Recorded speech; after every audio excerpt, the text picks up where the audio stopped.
Chers amis, comment ne pas d'abord porter fortement dans la prière les personnes malades? Nous savons qu'il y en a maintenant sur nos communes, certains étant hospitalisés. Comment ne pas porter dans la prière les soignants, ainsi que tous ceux et celles qui, d'une manière ou d'une autre, assurent un certain nombre de services publics, autres, pour la société, les forces de l'ordre, les sapeurs-pompiers, la poste, le ramassage des ordures, les élus, le personnel municipal, les auxiliaires de vie, les routiers, ceux qui travaillent dans les banques et ailleurs, j'en oublie sûrement. Je pense aussi à tous ceux et celles dont la profession contribue à faire tourner la vie de notre société, l'alimentation, les services divers. Ils ont tous besoin de notre prière et de notre reconnaissance, et surtout que nous restions chez nous pour contenir le développement de l'épidémie. Ah, si l'évangile se répandait aussi vite que le Covid-19, me disait une paroissienne. Eh bien justement, l'évangile de ce quatrième dimanche aurait-il quelque chose à nous dire pour le temps particulier que nous vivons? Il y a comme un goût de désert dans notre confinement, une mise à l'écart qui, chaque jour passant, nous renvoie un peu plus à nous-mêmes. Il y a des faux semblants et des apparences qui tombent dans ce huis clos. Il y a des choses que nous ne voulons pas voir, qui s'affirment peut-être au grand jour, parce qu'il n'y a plus la course habituelle de nos vies pour le masquer.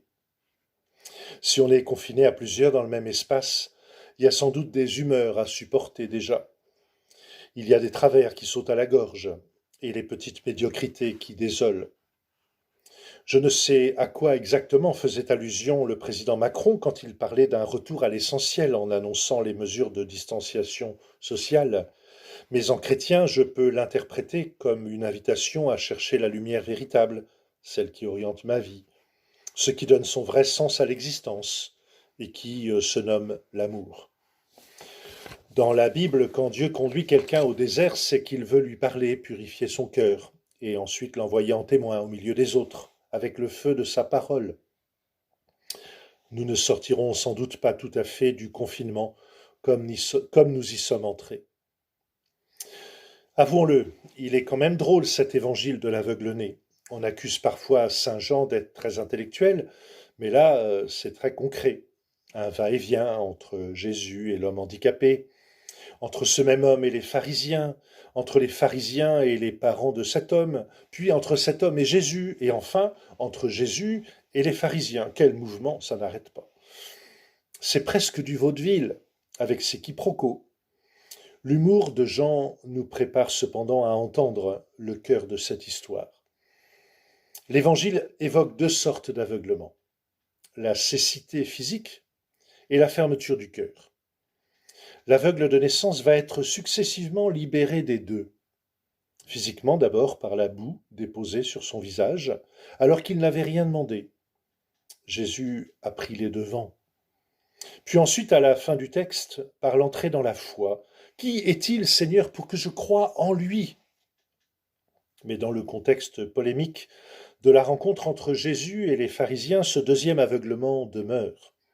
Serions-nous aveugles, nous aussi? Demandent les pharisiens.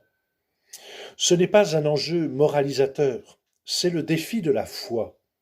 Et c'est ce que Jésus désigne par le mot péché, quand il dénonce la fermeture de leur cœur à reconnaître en Jésus l'envoyé de Dieu, le Messie.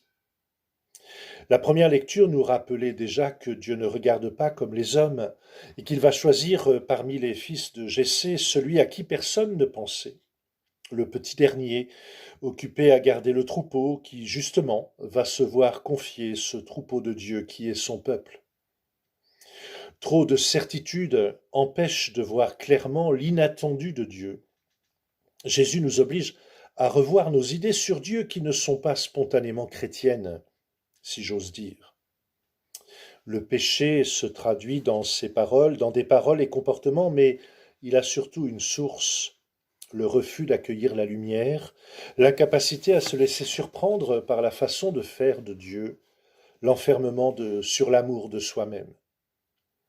Jésus est singulièrement beaucoup plus dur avec ceux qui se croient justes qu'avec la série de personnes tordues qu'il croise aux pages de l'Évangile.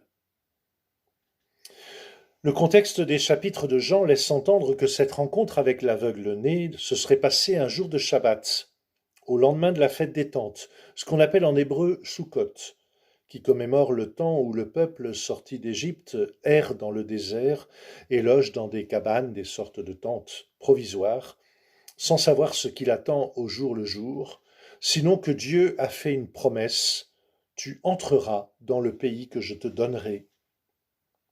C'est donc le temps de la foi nue, sans assurance, sans confort, dans le dépouillement des raisonnements trop humains. Dieu a dit, et il le fera. C'est notre seul viatique. Devant Jésus, il n'y a pas de preuve, de calcul, de certitude magique. Il n'y a que la foi, la confiance. Il n'y a que le je crois, Seigneur, de l'aveugle-né. C'est un pas en avant, une mise en route, un cheminement qui s'ouvre dans l'abandon.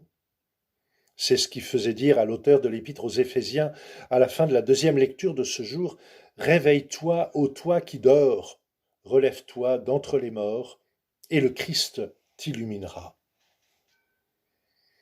Ce quatrième dimanche de Carême donne lieu, là où des adultes se préparent à recevoir le baptême, ce qu'on appelle les catéchumènes.